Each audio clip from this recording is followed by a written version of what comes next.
bodal panda chin bodal it no yen dangin panda chin dangin it no yen bodal panda chin bodal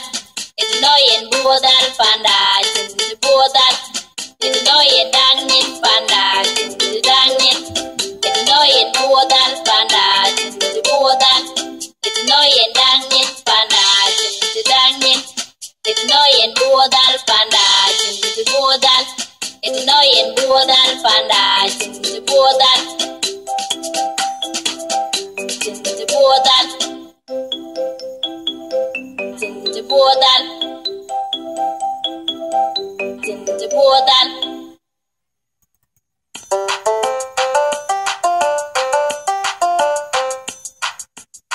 Jaya kang tie waste material waste design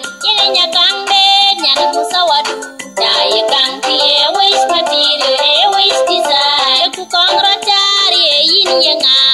Jaya kang tie waste material waste design weru ya nyir kot tu garai ka we ka ji we nyir ya de nya kang de nya no min Kuji ben warnyin kuja kor weru ya nyir kor tu garai ka we kaji we nyir ya de nya kang de nya no min kuji ben warnyin kuja kor nya kang tie waste material waste design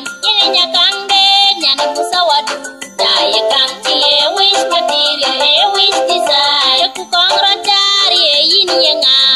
nya kang tie waste material waste design weru wa pyo tong ni koi ya nyir ka wor nyin ayin nya kor nyan tin marial ka kong ra tong ye nyan no mi ne ko jui ku kong ra ta tie ya wen nga kana tinga yin ya bai du ro ju ten kor ro nyan tong kai ya kang tie waste material waste design nya kang de nyan musawadu Jaya kang tie waste material waste design ku kong rachari yin yanga Jaya kang tie waste material waste design nyo duo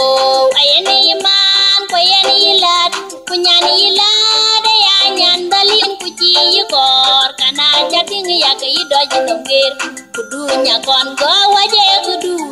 yin ka bomrat nyo duo ayani man ko yani lat Punyani ilade ya nyandalin kuji yukor kana jating ya kai do jinongir kudunya kon go waje kudu yin ka bomrod Jaya kang tie waste material waste design nya kang de nya musawadu Jaya kang tie waste material waste design ku kong rachari yin yanga Jaya kang tie waste material waste design nyana ko kimlan nyani jambo benang chitiang wen pidwi dal wenyin mirwa ko jarbi kula ko ryo gum ne an ka gweri ja chan ti were don ke nyiriang na pione tieng a nyana ko kimlan nyani jambo benang chitiang wen pidwi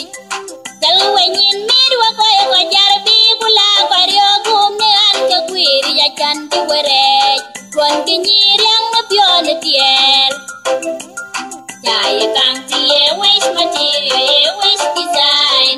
nya kang de nya musawadu Jaya kang tie waste material waste design ku kong rachari yin yanga Jaya kang tie waste material waste design Jaya kang tie waste material waste design Jaya kang tie waste material waste design Jaya kang tie